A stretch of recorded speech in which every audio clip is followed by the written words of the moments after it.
Hey everyone, how's it going? Azren here. Hope you guys are doing well. I want to talk about the emotional roller coaster of learning a new language. Because guys, the fact of the matter is this. I don't care what anybody says, when you are studying a language, you are going to go through emotional highs, meaning it's going really well, you're feeling really excited, you're happy, and you're going to go through a lot of emotional lows, meaning you're frustrated, you're angry, the language is hard for you, you just had a really bad day, a rough day, etc. You're going to go through those emotional highs and lows, and the reality is that this creates a bit of an emotional roller coaster. And that emotional roller coaster is what makes it so challenging for a lot of people, if not most people, to actually learn a language at a deep level and see it through to the very end. And, you know, I was doing a lot of thinking about this today, more this morning.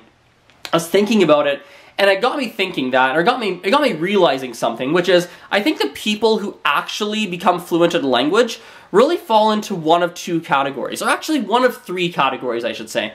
Category number one, they have a natural gift for the language, or for whatever reason, the language actually came pretty easily to them. So for example, maybe they're learning a language that's very close to their own native language. Maybe they were living in a specific country and the scenario of living in the country put them in a specific environment that happened to match their learning preferences and help them learn really fast. Or maybe whatever, maybe they're naturally good at learning languages, they're gifted. Whatever it is, they had a relatively easy time, so they got to the end. That's one group of people. I think that group of people is relatively small, and it's not like the majority of the population falls into that group.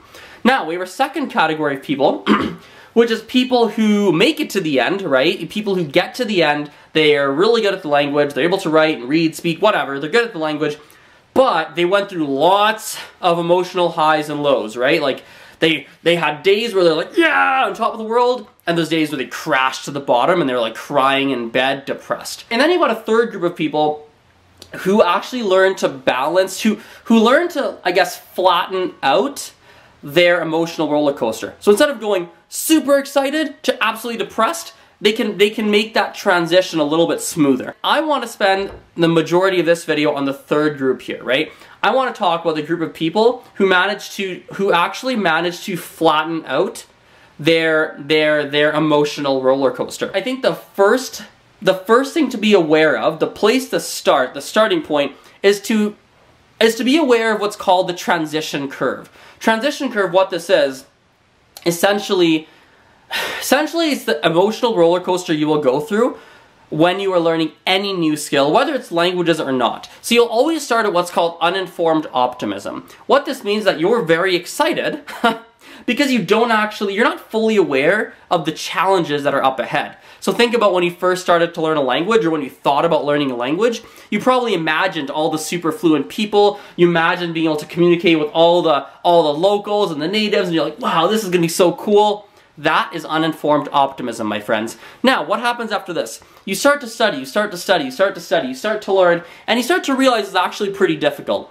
And you hit this point that's called crisis of engagement. Crisis of engagement, what does this mean? Well, this means this is the moment you realize, oh my god, this is a lot harder than I thought. So this could be, I'll give you an example, if you took a language class, this could be the moment where you write your first test and you get a 65% when you thought you got a 90. That's crisis of engagement, that feeling in your stomach of like, oh, can I do this? I don't know, this is a lot harder than I thought it would be. So then, now you're informed that maybe it's pretty challenging, and you hit informed pessimism. So you start to become pessimistic, and you start to feel discouraged, because you realize that it's harder than you thought.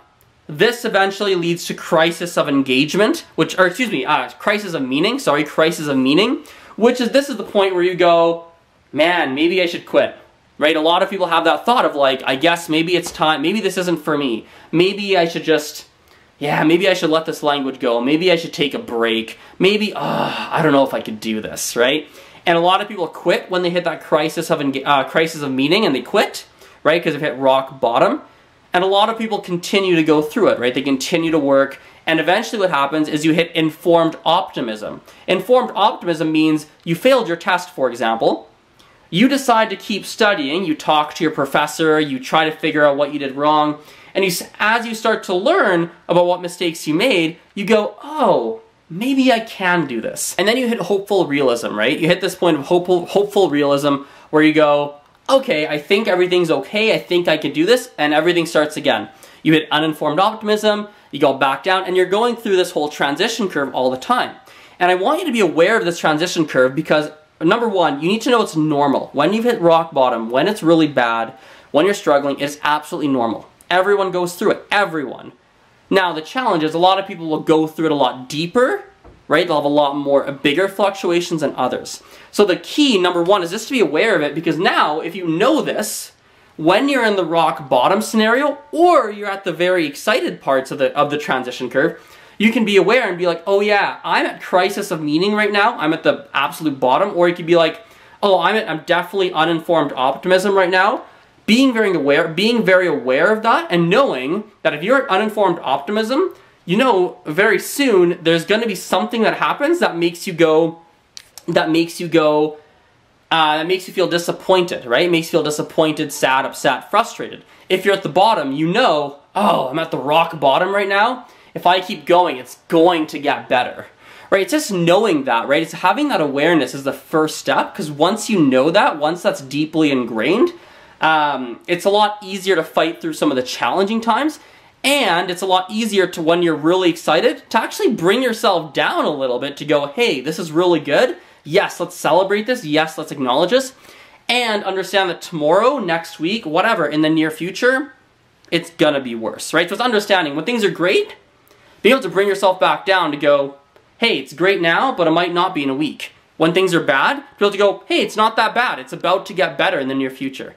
Right? It's pulling from opposite directions in a lot of ways. Anyway, thanks so much for watching and have an awesome day. See you soon. Bye.